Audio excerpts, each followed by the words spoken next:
Welcome to this lecture. This is the first lecture of week 6. In this week, we start the discussions about integrations of functions and in particular about expectations of random variables. So before we move forward, it is a good time to have a recall of what we have already done. So in the previous weeks, we have covered extensively about measures on measurable spaces, then measurable functions, then we moved on to random variables. We spent a lot of time in the discussions involving their laws and distribution functions. So we obtained the correspondence between them.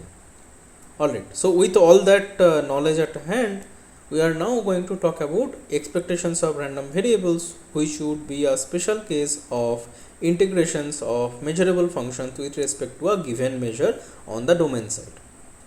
Alright, so without further delay, so let's move on to the slides and make the setting clear. So we have discussed about measures and measurable functions in the previous topics. We are now going to discuss a notion of integration of such measurable functions with respect to this given measure. Alright, now before we even start, this is the important comment that since we are going to discuss about integrations of measurable functions, before defining any kind of a differentiation, it is a good idea to clearly understand the operation that we are trying to define. And a basic principle here in working with this integration procedure which we want to define is to start with simple functions. Okay, so you first work with simple functions, or maybe even go down to much simpler functions which are indicator functions. Alright, then after you understand the things for indicators and simple functions, we approximate non-negative measurable functions by simple functions. So this result was discussed earlier in relation with properties of measurable functions. And finally, once you have understood all these operations in terms of non-negative measurable functions, you finally deal with general functions. What do? You take a general function, split it into its positive part and negative part, each of which is a non-negative and measurable function, and therefore you try to put all that information from individual parts of the positive part and the negative part and put them together to get some idea about the general case.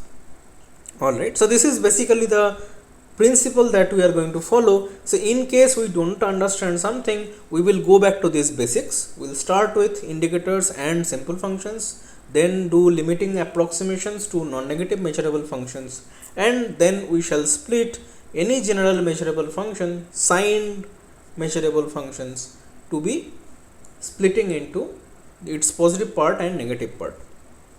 Alright, so we have already mentioned this principle earlier in note 23 of week 3. Okay, but then again we will come back to this issue again and again. Alright, so let's move on and deal with the main setting. So start with a measure space omega, script f and mu, and take any measurable function h which is defined on this domain space together with this sigma field and takes real values. So this is the standard script f over BR measurable functions. Remember that if your measure mu is a probability measure, then what you can say immediately is that this function h is a measurable function which turns out to be random variable. Okay, so we are going to call it a random variable if mu is a probability measure. Now what I would like to do is to define this value if possible. So what is this? This is a formal notation now. Integration over domain space omega, integration of the function h with respect to this measure mu, which we write it as integration of h omega d mu small omega. Okay, so this small omega are points over the domain space. Now since it is clear that we are using this script f over BR measurability, the term measurable in our discussion will be equivalent to Borel measurable. So we are not going to make any distinction between them, because we are first fixing all those sigma fields beforehand, and then we are going to talk about all those nicer properties. Okay, great. So the next thing that we are going to mention is this. You can also rewrite this formal notation. So what is the difference with the previous notation? So here we wrote d mu small omega, here we are writing mu d small omega. Okay, so either notation is fine, and in fact we are going to use a shorthand notation for simplicity, which will be integration h d mu. So we will suppress that variable small omega and simply write it as integration h d mu. Another thing we are suppressing is the domain space omega below this integration notation. Alright. So again, as long as the setting is clear, as long as the domain space, measurable structures, measurable spaces, everything is clear, we can simplify the notation and use this. So there should not be any chances of any miscommunication. Okay, as long as these things are fixed beforehand, we are going to use them in our analysis. Alright.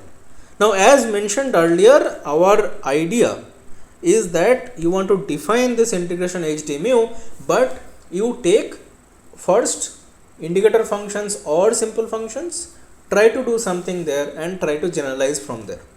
Okay, great. So let's start with the case when h is an indicator function. But then remember, what you want is that h to be script f over br measurable, and for that to happen, if h is a indicator function, you need the set on the domain side sigma field.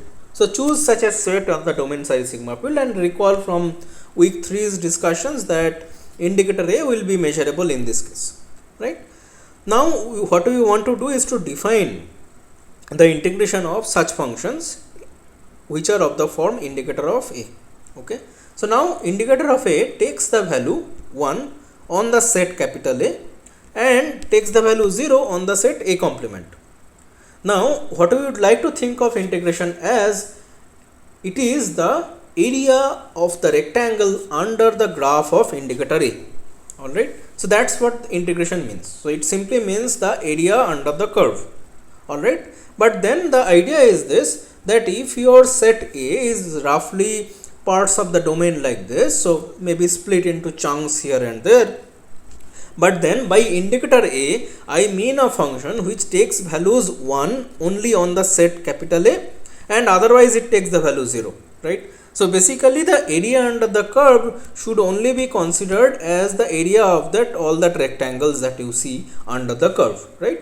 Everywhere else it's 0, so it should not contribute to any area. Okay, but then how would you compute the area of the rectangle that you see here? Okay, alright, so we follow the standard procedure that we would like to look at the product of the length of the sides. But what are the sides here? Just revisit this figure 1 once more. The sides can be given as length of the rectangle as it goes along the domain side omega, and the height as it takes the corresponding function value. So here the function value remains constant, it's constant 1. So therefore you can think of the height as 1. Alright, but what is the length?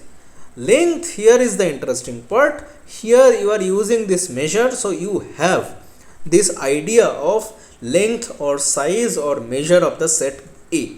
Okay, so you use that on the domain side.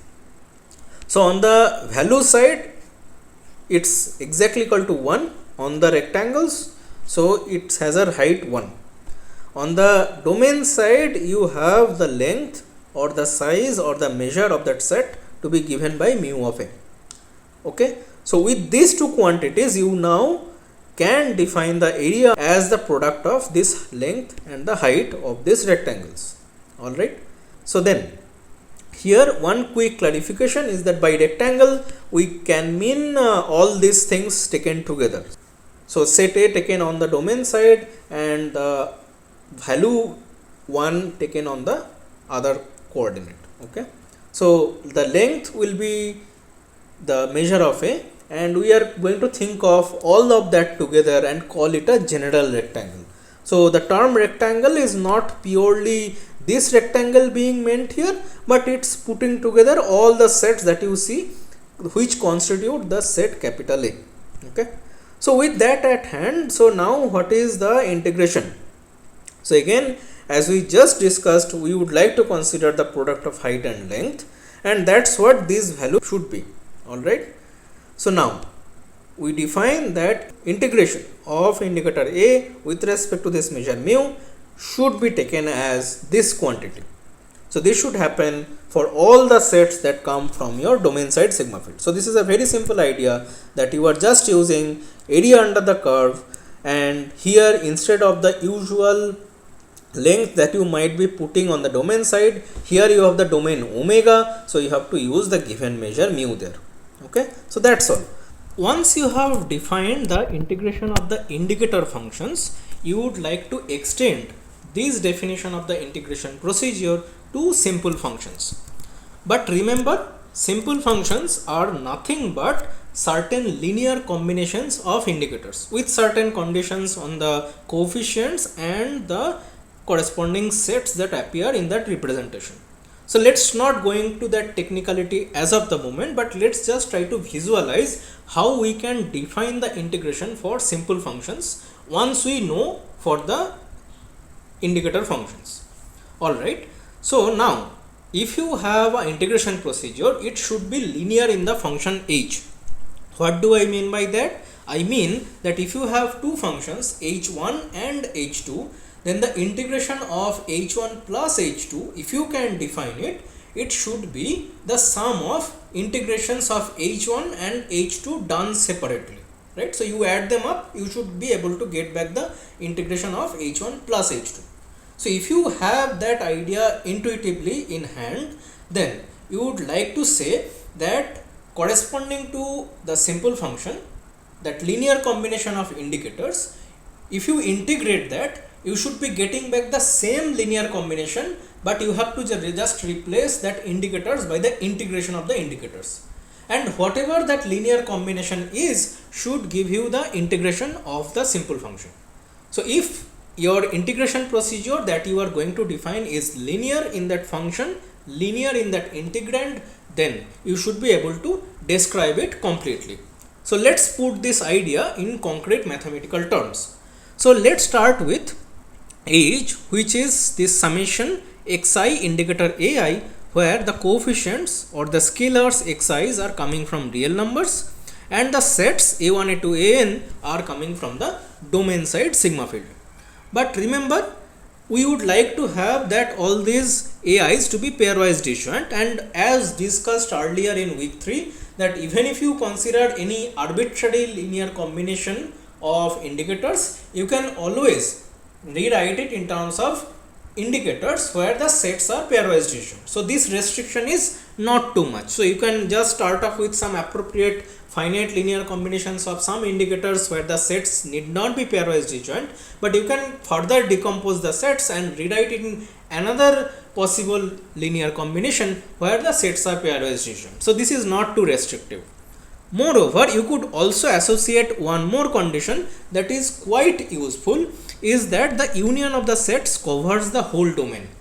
So again, we had discussed this in week 3, that if the union of the sets is not the whole domain, you can always add the remaining part and multiply the scalar 0 to it. Alright. So therefore, what you can expect here is that this combination here is in some sense a complete description, with these ai's are pairwise disjoint and their unions covers the whole domain. Alright. So with this description in hand and keeping that idea in mind that you would like to convert integrations of the indicators to the corresponding measures of the sets, you would now like to look at such a linear combination. So here what we are doing, we are looking at the linear combination that was given to us, linear combination of the indicators, then replace the indicator ai's by the corresponding integral values. So the integral values will be measures of the sets, and you would like to look at when this summation makes sense. Alright, so again, this is simply following the idea is that if you can define an integration, this should be linear in that integrand h. Alright, so let's now concentrate our attention to this linear combination. But one thing we have to be careful about. Here, note that the measures of the sets ai can be infinity. Alright, and the xi's that we are choosing could be positive or negative. In that case, the products that you look at, xi times mu of ai, could be plus infinity, could be minus infinity, or in nice cases when measures of ai's are finite, then the product will be some real number. But then again, for some sets ai, mu of ai might turn out to be plus infinity, and in that case, if you are multiplying by some positive scalar xi, it will be plus infinity. If you are multiplying by a negative scalar, it will be minus infinity.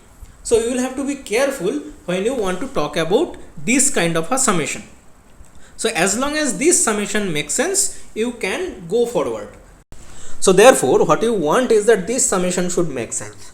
So if this summation makes sense, only then you define the integration of such a simple function. Okay. So you are not defining it for all simple functions taking values in the extended real line. You are only defining this notation to take this value only if this summation makes sense. Okay. So this is important. Alright. But you are allowing this sum to be infinity or minus infinity. That is allowed. So as long as this summation makes sense, this could take values in the extended real line. But as long as infinity minus infinity appears, you have to be careful. You cannot define it. But if the summation turns out to be plus infinity, that's perfectly justified. Alright. So then the sum is defined as long as infinity and minus infinity does not appear together. Okay. So that's all it is. So therefore you have defined the integration for simple functions with some appropriate justifications. Great. But then there is an important step here is this. So that if you have a simple function, it might have two representations in terms of sets and scalars. Okay. So indicators used here may be different. The scalars used here may be different. Okay. But what you need is that the sets ai should be coming from the domain side sigma field. They should be pairwise disjoint and their union should cover the whole domain. Okay, so the same thing should be true for these bj's. So as long as those things are satisfied, if your function h has these two representations and you can define at least one of these summations corresponding to the integration, then what you can say is that this equality should hold. Okay, so as long as one side exists, the other side will also exist and will be equal to that. Okay, and this will imply that no matter what kind of representation of h you take in terms of all these different indicators, integration of h d mu is well defined. Okay, so it does not depend on the representation that you take, and this is going to help us in future. Okay, so this is a very important point. So please try to work this out. So this is being left as an exercise. So with that at hand, let's now move forward and try to see what is the case when we can take more general measurable functions. But one clarification here is that the integration of a non-negative simple function will always exist. Why? Because you are taking these values xi's to be non-negative then, right? Indicators are always taking values zeros and ones, so signs can only come from the scalars xi. So whenever you are considering these linear combinations of indicators, scalars must be non-negative if the function is taking non-negative values. Okay. Now, in this case, the value of the integration will be non-negative, including the value plus infinity. Okay. So this will always exist now. Okay. So this is a very important observation. So you don't have to worry about infinity and minus infinity appearing together. If the function is a non-negative simple function, then you will immediately get that its integration exists. It could be some zero value or positive real number or infinity. Great. So we are going to use this fact in the next step when we now discuss the non-negative measurable functions case. So what we do is that we take a non-negative measurable function now and look for all the simple functions that are dominated by h. Okay, so take all points in the domain and find out simple functions s such that s of omega is dominated from above by h. Okay, so the values of small s falls between 0 and h. So take such simple functions. Then what you can look at is the corresponding integration for simple functions. This is already defined because you are taking the simple function to be non-negative. So these values, whatever they are non-negative, including the value plus infinity. This could happen. Now for all such simple functions, you look at these values, integration of s d mu, and collect these values, consider the supremum. Whatever that supremum is, you assign that value to h d mu. Again, you have to be careful that these values, whatever they are, could be plus infinity. Now as we shall see is that we are going to extensively use such inequalities between functions, and to ease the notation, what we are going to write is this thing. So here s and h are functions. So by this notation, 0 less equal to small s less equals to small h, we simply mean that this inequality holds for all points in the domain capital omega. Okay, so for any point small omega in capital omega, function value of small s falls between 0 and h omega. Okay, so that's it. So you follow this notation. Now with that at hand, so we have now talked about the integration of non-negative measurable functions, but you have to be careful here.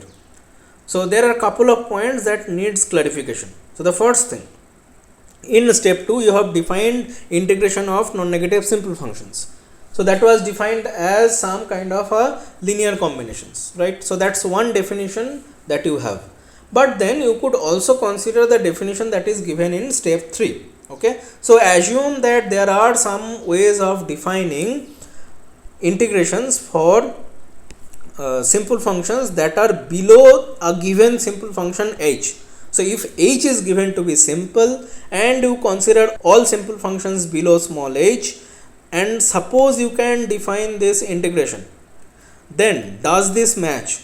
Okay, so that's the interesting question. So take h to be a non-negative simple function, then integration h d mu can be defined as defined in step 2.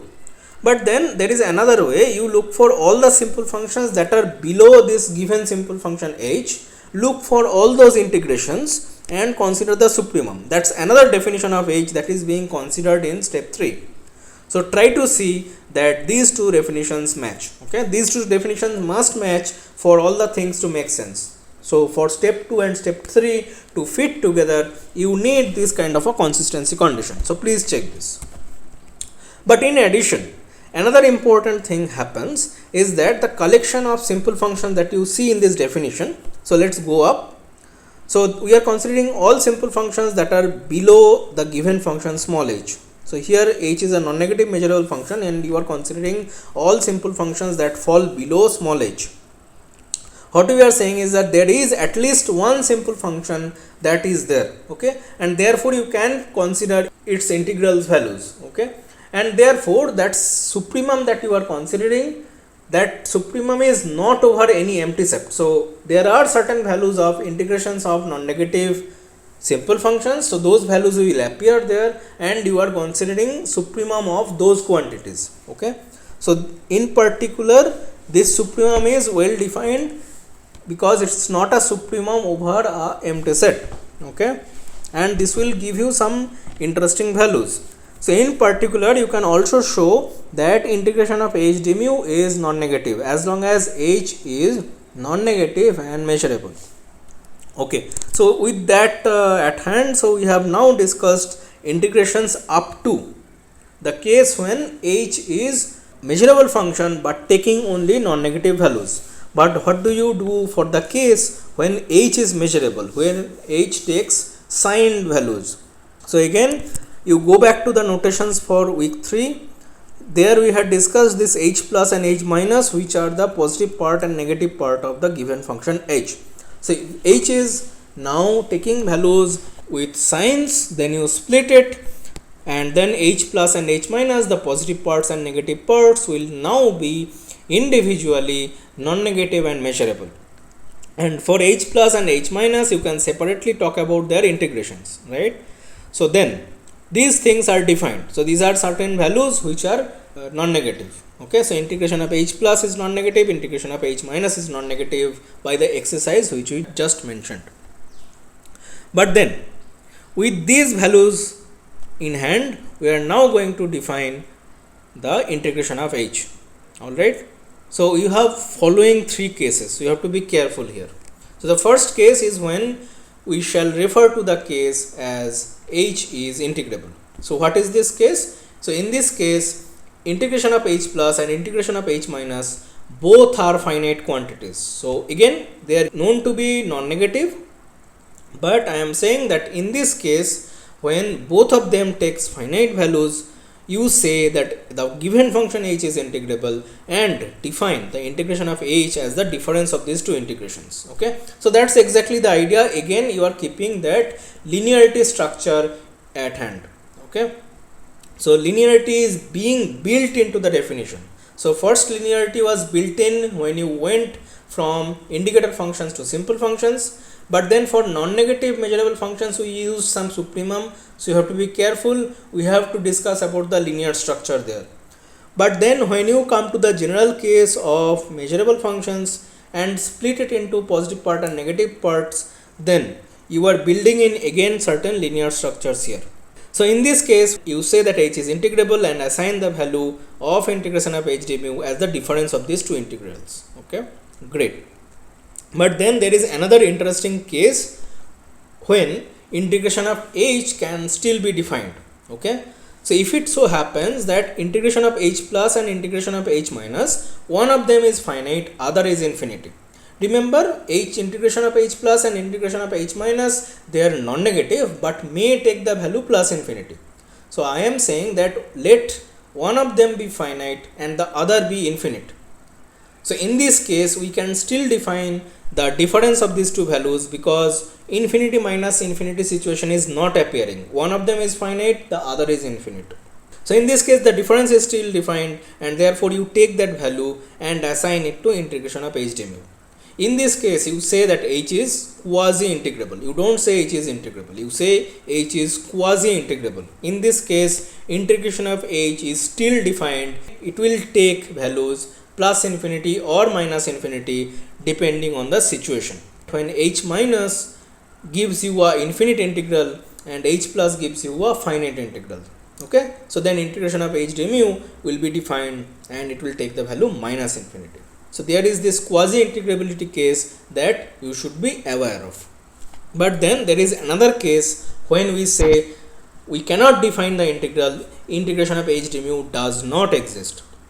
What is this case? So this is the case when both the integrals h plus and h minus with respect to the measure mu are infinity. Okay, so in this case both h plus and h minus has infinite area under their curve. Okay, so in this case we say that integration of h d mu does not exist and we are not going to define it. Okay, so this is the case we are not going to consider in practice. Now with this in hand, we have now completed a description of an integration procedure. But now we are going to talk about properties of this, but here there are certain interesting points that you should be aware of. So if h is measurable and you take a set coming from the domain side, remember indicator of a will be measurable then. So you can consider the product of h and indicator of a, right? So this is a nice measurable function now. So you can now talk about integration of h times indicator a. So look at this integration. Okay, so if the right hand side exists, you are now going to say that whatever that value is, that is the value of integration of h over the set A. So you are now not integrating over the whole set. You are just saying you are going to concentrate your attention on the values of h on the set A. So here what is happening is that outside the set A, indicator of A is 0. So on points which are coming from A complement, indicator of A is 0. So the product of function value of h and indicator of A for those points will be 0. So therefore that will not contribute to your integrations. Okay, so that is basically the idea that we are following. So with this in hand, what we are saying is that whatever is this value of this integration, if you can define this right hand side, if you can compute this value, whatever this is, you assign it to the integration of h d mu over the set A. Okay, so this is an important notation that we are going to use later on. Okay, so now in the next lecture we are going to focus on the properties of this integration procedure. Okay, so it will take some time. We will have to develop several properties of this integration procedure over different lectures. Okay, one of the important things that we need to verify, which has not been proved as of yet, is that the linearity structure. So we have built in the linearity structure when we moved from indicators to simple functions, and then from non-negative measurable functions to general measurable functions. So this is being built in, but for non-negative measurable functions we use certain supremum structures, and it's not clear if the linearity holds there. So you have to be careful with this point, and we are going to discuss such properties in the following lectures. But we are going to use this integration procedure to define expectation or mean of random variables. So what is this? So now consider this definition. So take a random variable, so therefore it's defined on some probability space taking values in the real line together with the Borel-Singh probability. So that corresponds to the measurable structure of the function x. Define the expectation or the mean of the random variable x, which you are going to denote by expected value of x, or math bold E x. Okay, now with this notation at hand, you are now going to define it as this integration. So remember, we said integration of a function with respect to p d omega or dp omega, both will mean the same thing. This is as per our notation, and there is this shortened notation when we suppress the domain space here and suppress the points in the domain small omega here. Okay, so this is a shortened notation, and if you can define this integration as per the integration that we discussed right in the previous part, if you can define this, assign that value to this quantity. So that is the notation that you are going to use. If you can define this integration, then you are going to say that that is the expectation or mean of this random variable x. So be careful, there are two situations when we can define these expected values of x. First situation, when x is integrable, in that case integration of x plus and x minus should be finite. So integration of x will therefore be finite. But there is another case when x is quasi-integrable. In that case, we are now saying that we will still consider the expectation or the mean, which are now taking values either plus infinity or minus infinity. So be careful, this is an extension from the ideas that you have already seen in your basic probability theory, but here we are allowing the expectation value to take plus infinity or minus infinity. So this is the case that will happen when x is quasi-integrable. Of course, if the integrations of x plus and x minus with respect to the probability measure becomes infinite, if both the integrations become infinite for x plus and x minus, then you of course cannot define the integration of x. Okay, so that's the case that we are going to throw out. But from usual steps that you have discussed in your basic probability, we are now making an addition that when x is quasi-integrable, you can still consider expected value of x as per the definition given here. Okay, so again, if the integration does not exist, okay, we say the expectation of x does not exist. So it is as simple as that. Otherwise, expectation will exist if x is integrable, then expected value of x will be finite. Otherwise, if x is quasi-integrable, then expected value of x will be taking the values plus infinity or minus infinity. Important fact is this, that if you take a random variable and apply a measurable function on top of it, so compose with a given measurable function f. So if the composition is well defined, it will give you a random variable, again defined on the same probability space. You can now consider expected value of that random variable now. Okay, so this kind of structures will follow from the discussions that we did for measurable functions in week 3. Alright, so you can now try to consider this expected value of f of x. What we are saying is that As a special case of this observation, you can now choose your functions, which are nice continuous functions defined on the real line. F is taken from the real line to real line itself, so it's a nice function. So you could take functions of the form small x minus small c raised to the power n, and once you compose with capital X, so you will get expressions of this form. So here what we are saying is that you are going to consider integrations of this kind of measurable functions, this kind of random variables, and this we are able to consider as the nth moment of the random variable about any point C taken in the real line. Okay, as long as these exist, you can talk about these moments. Okay, so in the later lectures we first discuss properties of the integration procedure and then prove the usual properties of the moments that we know about. Okay, and you will see that these properties will now be proved for general random variables. We are not going to restrict our attention to especially the discrete cases or other continuous random variables. We are going to prove the inequalities or bounds that you know about for moments of random variables. For general random variables, we don't have to stick to discrete cases or other special cases. Okay, so this is a very nice advantage provided by the integration theory that we have started discussing. We will continue this discussion in the next lecture.